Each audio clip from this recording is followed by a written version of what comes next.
എല്ലാ കൂട്ടുകാർക്കും ശുഭദിനം നേർന്നുകൊണ്ട് നമുക്ക് ഇഷിതയുടെ മഹേഷിന്റെ ഇന്നത്തെ നല്ലൊരു വിശേഷം കേട്ടാലോ. അങ്ങനെ ഇന്നത്തെ വിശേഷത്തില് ജഡ്ജിന് ഏകദേശം കാര്യങ്ങളൊക്കെ ബോധ്യ കള്ളപ്പരാതിയാണ്. ഇഷിതയും മഹേഷും ചിപ്പിമോളെ നന്നായിട്ട് നോക്കുന്നുണ്ടെന്നൊക്കെ മനസ്സിലായി. പിന്നീട് ജഡ്ജി അങ്ങോട്ട് പോയപ്പോൾ പറഞ്ഞു, ശരിക്കും പറഞ്ഞാൽ നമ്മൾ ഈ സമയത്ത് ഇപ്പൊ വന്നില്ലായിരുന്നെങ്കിൽ നമ്മൾ ചിപ്പിമോളുടെ കാര്യത്തിൽ ഒരു തീരുമാനം എടുത്തേനെ. അങ്ങനെ വന്നായിരുന്നെങ്കിൽ ആ കുഞ്ഞിന്റെ സ്നേഹം നഷ്ടപ്പെട്ടേനും അതിന്റെ അച്ഛന്റെ അമ്മയുടെ സ്നേഹം നഷ്ടപ്പെട്ടേനെ അല്ലെന്ന് പറയാം. അത് ശരി തന്നെയാന്ന് അങ്ങനെ ജഡ്ജിന്റെ ഹസ്ബൻഡ് പറയണം. അവരങ്ങനെ സന്തോഷത്തോട് കൂടിയിട്ട് അങ്ങോട്ട് മടങ്ങുവാണ്. ഈ സമയത്ത് ചിപ്പിമോളും ഇഷിതയും മഹേഷും കൂടെ അങ്ങോട്ടേക്ക് വരുമ്പോഴാണ് വിനോദ് അങ്ങോട്ടേക്ക് വരുന്നതണ്ടേ. പെട്ടെന്ന് തന്നെ വിനോദിനെ കണ്ടതും ചിപ്പിമോള് ആ ചെറിയച്ചാന്ന് പറഞ്ഞ് ഓടി ചെല്ലുവാണ്. ആ മോൾക്ക് സന്തോഷമായെന്ന് ചോദിക്കും. അച്ഛനും അമ്മയൊക്കെ പാർക്കി വന്നത് ഇത് കേട്ട് കഴിഞ്ഞപ്പോഴത്തേന് ചിപ്പിമോള് പറഞ്ഞു, എനിക്ക് ഭയങ്കര സന്തോഷമായി, നല്ല രസമുണ്ടായിരുന്നു, കുറെ സമയം ഞങ്ങൾ എൻജോയ് ചെയ്തെന്ന് പറയണം. ഇത് കേട്ടപ്പോൾ ഇഷിത പറഞ്ഞു, മോളൊരു കാര്യം ചെയ്യാം, ഡാഡിയുടെ കാറിൽ പോയി ഇരുന്നോളാൻ പറയണ. അങ്ങനെ ചിപ്പിമോൾ അങ്ങോട്ടേക്ക് പോയി. ഈ സമയത്ത് വിനോദിനോട് ഇഷിത പറഞ്ഞു, അതെ വിനോദ് പറഞ്ഞുകൊണ്ട് മാത്രം ഞാൻ ഇങ്ങനെ ഡ്രാമ കളിക്കാനായിട്ട് ഇങ്ങോട്ട് വന്നത്, അല്ലെങ്കിൽ ഞാൻ ആര് വിളിച്ചാലും ഞാൻ വരില്ലായിരുന്നു പറയണം. വിനോദ് പറഞ്ഞ അറിയാലോ, ചിപ്പിമോളെ ഒരിക്കലും നഷ്ടപ്പെടാൻ പാടില്ല. കാരണം നിങ്ങൾ രണ്ടുപേരും ഒരു ചെറിയ പിണക്കമാണെന്ന് അറിഞ്ഞു കഴിഞ്ഞപ്പോൾ തന്നെ ആ ഗ്യാപ്പിൽ കയറി ഗോൾ അടിക്കാൻ ശ്രമിച്ചാണ് രചന ആകാശും കൂടെ. അതുകൊണ്ടാണ് രചനയെ കൊണ്ടൊരു കള്ളപ്പരാതിയൊക്കെ ആകാശ് കൊടുപ്പിച്ചത്. അതൊരു കാരണവശാലും പാടില്ല. ചിപ്പിമോളെ നഷ്ടപ്പെട്ടുകൂടാ. ഇനി നഷ്ടപ്പെടാതെ നോക്കേണ്ട നിങ്ങളുടെ കടമയാന്നൊക്കെ പറയണം. ഈ സമയം ഇഷിത പറഞ്ഞു, അതെ എനിക്കിനി ഇങ്ങനെ ഡ്രാമ കളിക്കാനായിട്ട് താല്പര്യമില്ല, ഞാൻ പോയേക്കുക. അല്ലെങ്കിലും ഭാര്യയെ വിശ്വസിക്കാൻ തെളിവുകൾ വേണ്ട ഒരു ഭർത്താവിനോടൊപ്പം ജീവിക്കാനായിട്ട് എനിക്ക് താല്പര്യമില്ലെന്ന് പറഞ്ഞുകൊണ്ട് ഇഷിത അങ്ങോട്ടേക്ക് പോയി. മഹേഷ് ആകെപ്പാടെ വിഷമിച്ച് നിൽക്കുന്ന സമയത്ത് വിനോദ് പറഞ്ഞു, ഏട്ടൻ വിഷമിക്കുമൊന്നും വേണ്ട, സാരമില്ല പോട്ടെ എന്നൊക്കെ പറയണം. ഇത് കേട്ടപ്പോൾ മഹേഷ് പറഞ്ഞു, അതെ അവളുടെ ഭാഗത്ത് നിന്ന് നോക്കുമ്പോൾ ശരിക്കും പറഞ്ഞാൽ ഒന്ന് ആലോചിച്ച് നോക്കിയേ, അവൾ എന്തൊരു പാവാന്നറിയാവോ. അവൾക്ക് എന്നെക്കാളും നല്ലൊരു ഭർത്താവിനെ കിട്ടും. ഞാൻ അവളെ എത്രമാത്രം ദ്രോഹിച്ചിരിക്കുന്നു അന്ന്. പക്ഷെ എനിക്ക് വേറൊരു നിവൃത്തി ഇല്ലാത്തതുകൊണ്ടാന്ന് പറയാ. വിനോദ് പറഞ്ഞു, എനിക്ക് മനസ്സിലായി ഏട്ടന്റെ മനോനില എന്താന്ന് ആ സമയത്ത്. കാരണം ഏട്ടത്തിക്കെതിരെ തെളിവ് നിർത്തി അവർ സംസാരിച്ചു കഴിഞ്ഞപ്പം ഏട്ടന് വേറെ പിടിച്ചേക്കാൻ ഒരു മാർഗ്ഗമില്ലായിരുന്നു. കാരണം തെളിവുകളെല്ലാം ഏട്ടത്തിക്കെതിരായിരുന്നല്ലോ, അതുകൊണ്ട് വേറെ ഒന്നും ചെയ്യാൻ പറ്റില്ലായിരുന്നു പറയണം. ഇത് കേട്ട് കഴിഞ്ഞപ്പം മഹേഷ് പറഞ്ഞു, അത് ശരിയാന്ന് പറയണ. എനിക്കറിയാം ചിലപ്പോൾ സ്വന്തം ഭാര്യയെ എല്ലാവരും കൂടെ തേജാവം ചെയ്ത് കണ്ടു നിൽക്കണമെന്ന് വന്ന ഒരു ഭർത്താവിന്റെ അവസ്ഥയാണ് ഏട്ടന്. ഏട്ടൻ അപ്പോൾ ഒന്നും പ്രതികരിക്കാൻ കഴിയില്ലായിരുന്നു. കാരണം ഏട്ടന്റെ കയ്യിൽ തെളിവുകളും കാര്യങ്ങളൊന്നും ഇല്ലായിരുന്നു. ഏട്ടൻ പേടിക്കേണ്ട, ഇന്നത്തോടു കൂടി അതിന് നമുക്കൊരു അവസാനം ഉണ്ടാക്കാൻ ഞാൻ പോവാന്ന് പറയണം. ഏട്ടൻ വീട്ടിലേക്ക് ചെല്ല്. അവനുണ്ടല്ലോ ആ കൈലാസ്, അവൻ വീട്ടിൽ നിന്ന് ഒരിക്കലും രക്ഷപ്പെടാൻ പാടില്ല. ഏട്ടൻ പെട്ടെന്നല്ല വീട്ടിലേക്ക് ചെല്ലണം. അവനെ നമുക്ക് പൂട്ടണം. മണിച്ചിത്ര താഴ്ത്ത് പൂട്ടിയിട്ട് അവൻ ഒരിക്കലും ഇനി പൊങ്ങി വരാത്ത രീതിയിൽ വേണം കാര്യങ്ങളൊക്കെ കൈകാര്യം ചെയ്യാമെന്ന് പറയണം. ഈ സമയം കൈലാസ് ആപ്പാ ടെൻഷനാണ്. പിന്നീട് കൈലാസ് മയൂരിനെ വിളിക്കുകയാണ്.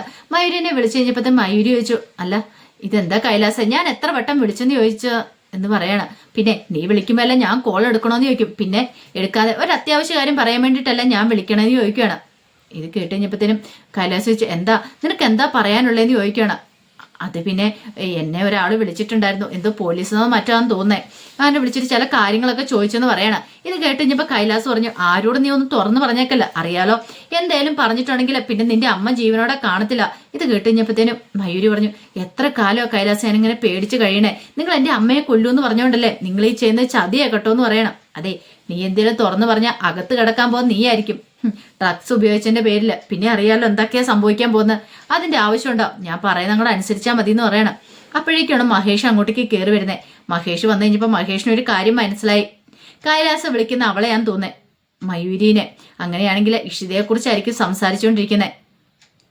അവൻ ഇത്ര വലിയ ഫ്രോഡാ, താൻ ഉദ്ദേശിച്ചേക്കാളും വലിയ ഫ്രോഡാണ് ഇവന്. പിന്നീട് കൈലാസ് പറഞ്ഞു, മര്യാദയാണ് മര്യാദ, അല്ലെങ്കിൽ ഉണ്ടല്ലോ നിന്നെ ഭൂമിക്ക് മിത ഞാൻ വെച്ചേക്കില്ലെന്നൊക്കെ പറഞ്ഞ് ഭീഷണിപ്പെടുത്തുന്ന മഹേഷ് കേൾക്കുകയാണ്. ഓഹോ, ഇവനെ അങ്ങനെ വെറുതെ വിട്ടിട്ട് കാര്യമില്ല, ഇവൻ രക്ഷപ്പെട്ടു പോകാന്നായിരിക്കും ഇവന്റെ വിചാരം, അതൊരിക്കലും നടക്കില്ല എന്നൊക്കെ വിചാരിക്കുകയാണ്. ആ സമയത്ത് പിന്നീട് മയൂരി വീട്ടിലേക്ക് ചെല്ലുവാണ്. അപ്പോഴേക്കുമാണ് വിനോദ് അങ്ങോട്ടേക്ക് ചെല്ലുവാണ്. അങ്ങനെ ചെന്ന് കഴിഞ്ഞപ്പോഴത്തേനും മയൂരി വന്ന് കഥ തുറന്നു കഴിയുമ്പോഴത്തേനും വിനോദിനെ കണ്ടപ്പോൾ മയൂരിക്ക് മനസ്സിലായില്ല, ആരാ എന്താ ഏതാന്നും മനസ്സിലായില്ല.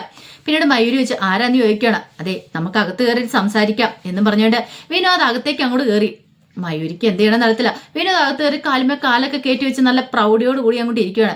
ഈ സമയം മയൂരി വെച്ച് എല്ലാം മനസ്സിലായില്ല, അതിന് മനസ്സിലാവാനായിട്ട് നമ്മൾ തമ്മിൽ നേരത്തെ പരിചയപ്പെട്ടിട്ടില്ലല്ലോ എന്ന് പറയാണ്. അത് കേട്ടപ്പം മയൂരിക്ക് പിന്നെ എന്ത് ചെയ്യണം നടത്തില്ല. പിന്നീട് വിനോദ് ചോദിച്ചു, അല്ല ഡോക്ടർ ഇഷിതയെ കൊടുക്കാനായിട്ട് നീ എത്ര രൂപ വാങ്ങിയെന്ന് ചോദിക്കണം. ഇത് കേട്ടുകഴിഞ്ഞപ്പോഴത്തേനും മയൂരി ഞെട്ടി.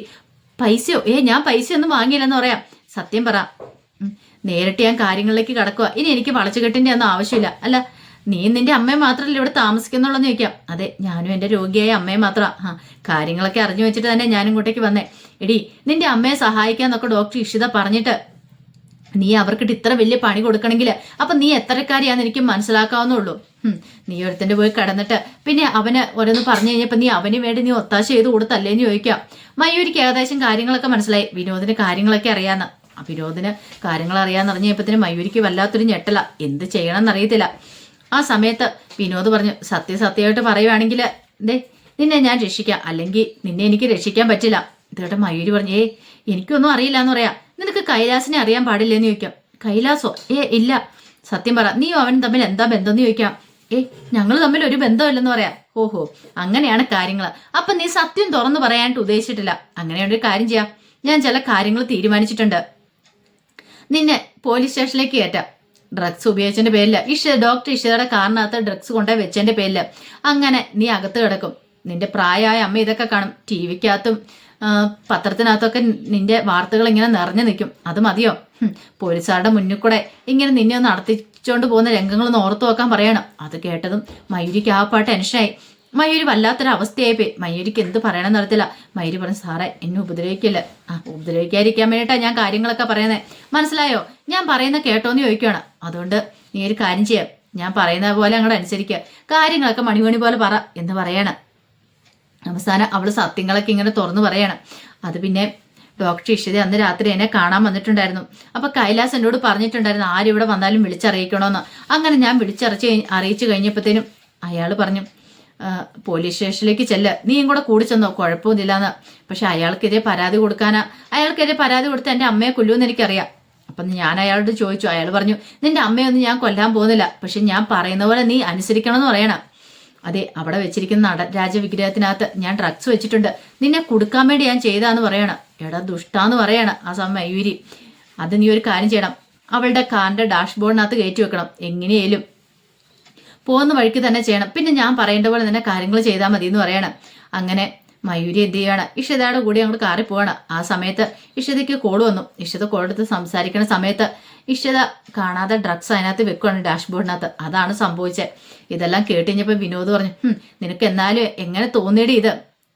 ഒരു കാര്യം ഞാൻ ചെയ്യാം, നീ എന്നോട് കുറ്റസമ്മതം നടത്തിയതല്ലേ, പിന്നെ നിന്നെ ഞാൻ രക്ഷിക്കാൻ പറ്റുമോ നോക്കട്ടെ എന്ന് പറയണം. പിന്നെ അങ്ങ് തിരിഞ്ഞു പോയിട്ട് വന്നിട്ട് പറഞ്ഞു, അതെ ഇനി മൊഴിമാറ്റി പറയാനും ശ്രമിക്കണ്ട, നീ പറഞ്ഞ കാര്യങ്ങളെല്ലാം ഞാൻ റെക്കോർഡ് ചെയ്തിട്ടുണ്ടെന്ന് പറയണം. പിന്നെ നീ കൈലാസിനെ വിളിച്ച് പറയാനും പോകുന്നില്ലെന്ന് എനിക്കറിയാം, കാരണം പറഞ്ഞിട്ടുണ്ടെങ്കിൽ നിന്റെ കാര്യത്തിൽ തീരുമാനമാണെന്ന് എനിക്കറിയാമെന്ന് പറയണം. മയൂരിക്ക് എന്ത് ചെയ്യണമെന്ന് അറിയത്തില്ലാത്തൊരവസ്ഥയായിരുന്നു. വിനോദ് അങ്ങോട്ടേക്ക് പോവുകയും ചെയ്തു. ഈ സമയത്ത് ആകെപ്പാടെ ടെൻഷനിലായിരുന്നു കൈലാസ്. എന്ത് ചെയ്യണമെന്ന് അറിയത്തില്ല, കാരണം കൈലാസിന്റെ മനസ്സിലേക്ക് പലവിധ ചിന്തകളൊക്കെ കടന്നു പോവാണ്. അവള് തന്നെ ചതിച്ചെന്ന് തോന്നുന്നു. അങ്ങനെ വരാൻ വഴിയുണ്ടോ? അവളുടെ അടുത്ത് ആരായിരിക്കും ചെന്ന്? വിനോദായിരിക്കുമോ ചെന്നിട്ടുണ്ടായിരിക്കുക. കാരണം കാറിന്റെ ഇതൊക്കെ വെച്ച് പറഞ്ഞു കഴിയുമ്പോൾ വിനോദാവാനാണ് ചാൻസ്. അങ്ങനെയാണെങ്കിൽ താൻ പെട്ടാ തന്നെ അതിനു മുമ്പ് ഇവിടെ നിന്ന് എങ്ങനെയും രക്ഷപ്പെടണം. ആ കടക്കാരൻ പറഞ്ഞത് വിനോദായിരിക്കും. അങ്ങനെയാണെങ്കിൽ എന്താ ചെയ്യേണ്ടേ? ഒരു പക്ഷേങ്കിൽ ഇനി അവര് തന്റെ കള്ളത്തരങ്ങൾ കണ്ടുപിടിക്കുന്നതിന് മുമ്പ് ഇവിടുന്ന് രക്ഷപ്പെടാം. അങ്ങനെ ചില തീരുമാനങ്ങളൊക്കെ എടുക്കുകയാണ്. പിന്നീട് പെട്ടെന്ന് തന്നെ കൈലാസ് പോകാനുള്ള സെറ്റപ്പുകൾ നടത്തുന്ന സമയത്ത് സ്വപ്നവല്ലി മഞ്ജിമയും കൂടെ അങ്ങോട്ട് വരുവാണ്. അപ്പൊ മഞ്ജിമയോട് പറഞ്ഞു, അതെ നമുക്ക് എത്രയും പെട്ടെന്ന് തന്നെ ഇവിടുന്ന് പോകണമെന്ന് പറയണം. ഇത് കേട്ട സ്വപ്നവല്ലി പറഞ്ഞു, എടാ മോനെ നീ എന്തിനാ എത്ര ധൃതി വെക്കുന്നേ? പോകേണ്ട കാര്യമൊന്നുമില്ല, ഇഷിത ഇവിടെ ഇല്ലല്ലോ, പിന്നെന്താ കുഴപ്പമെന്ന് ചോദിക്കാം. അതല്ല, ചിപ്പുമോളെ കൊണ്ടുവരാനായിട്ട് ഒരു തടസ്സം ആവരുത്. ഞങ്ങൾ ഇവിടെ നിന്നിട്ടുണ്ടെങ്കിൽ ചിപ്പിമോൾക്ക് ഇങ്ങോട്ട് വരാൻ പറ്റില്ലല്ലോ. അല്ല, ചിപ്പിമോൾക്ക് രക്ഷയില്ലല്ലോ. ചിപ്പിമോളെ രചന വന്ന് കൊണ്ടുപോകത്തില്ലേ, ഇഷിത ഇങ്ങോട്ടേക്ക് വരില്ലല്ലോ എന്നൊക്കെ പറയണം. അത് കേട്ടപ്പം മഞ്ജു പറഞ്ഞു, അതൊന്നും കുഴപ്പമില്ല, നമുക്കിവിടെ നിൽക്കാം, നോക്കാം നമുക്ക് കാര്യങ്ങളെന്നൊക്കെ പറയണം. പക്ഷേങ്കിൽ അവൻ സമ്മതിക്കുന്നില്ലായിരുന്നു കൈലാസ് പറഞ്ഞു, അത് ശരിയാവത്തില്ല, ഞാൻ കാരണം ഒരു പ്രശ്നം ഉണ്ടാകാൻ പാടില്ല എന്നൊക്കെ പറയണം. ഈ സമയം സ്വപ്നയിൽ എന്നാ ഒരു കാര്യം ചെയ്യാം, നിങ്ങളൊരു വാടകയ്ക്ക് ഒരു വീടെടുക്കാൻ പറയണം. ഇത് കേട്ടതും മഞ്ജു പറഞ്ഞു, വാടകയ്ക്ക് വീടെടുക്കും, ഏതെങ്കിലും കുടിസുമുറി കൊണ്ട് എന്നെ ഇടാനായിരിക്കും, എനിക്ക് പറ്റില്ല എന്ന് പറയണം. ഇത് കേട്ട് കഴിഞ്ഞപ്പം സ്വപ്നയിലും ചെന്ന ഒരു കാര്യം ചെയ്യും, കുറച്ചാളും കൂടെ നീ ഇവിടെ നിൽക്കും മോനെ എന്നൊക്കെ പറയണം. അപ്പോഴേക്കാണ് മഹേഷ് അങ്ങോട്ട് വരുന്നത്. മഹേഷ് വന്നിട്ട് ചോദിച്ചല്ല അളിയനിന്ന് എങ്ങോട്ട് പോകാൻ തിടുക്കപ്പെട്ട് നിൽക്കുവാണെന്ന് ചോദിക്കും. അല്ല മഹേഷേ, ഞാൻ പോയേക്കാന്ന് ഓർത്താ, ഇനി ഇവിടെ നിന്നിട്ടുണ്ടെങ്കിൽ ചിപ്പിമോളെ നഷ്ടപ്പെടൂലോ, ഞാനിവിടെ നിന്നിട്ടുണ്ടെങ്കിൽ ഇഷിത ഇങ്ങോട്ടേക്ക് വരില്ലല്ലോ, ഞാൻ പോകുവാണെങ്കിൽ ഇഷിത വരില്ലെന്ന് ചോദിക്കുക. അതാണോ കാര്യം? അളിയന് ആ കാര്യത്തിൽ പേടിക്കണ്ട, അളിയൻ ഉണ്ടേലും ഇല്ലേലും ഇഷിത വരാൻ പോകുന്നില്ല, അവൾക്കിനി എന്നോടൊപ്പം ഒരു ജീവിതം വേണ്ടെന്നാ പറഞ്ഞേ, അതുകൊണ്ട് അവള് വരത്തില്ല, അതിന്റെ പേരിൽ അളിയൻ ഇനി പോവാൻ നിൽക്കേണ്ടെന്ന് പറയാ. എന്നാലും ഒരെന്നാലും ഇല്ല. അളിയൻ ഒരിടത്തേക്കും പോകുന്നില്ല. അളിയൻ ഇവിടെ നിന്നാ മതി എന്ന് പറയാണ്. കൈലാസ് ആകപ്പാടെ പെട്ടുപോയി. അപ്പൊ അതിന്റെ വിശേഷങ്ങളൊക്കെ എന്ന് കണ്ടേ. ഇതിന്റെ ബാക്കി വിശേഷങ്ങളുമായിട്ട് വൈകുന്നേരത്തെ പ്രൊമോയി വരാട്ടോ. ഒരിക്കൽ കൂടി എല്ലാവർക്കും ശുഭദിനം നേർന്നുകൊണ്ട് നിർത്തുന്നു.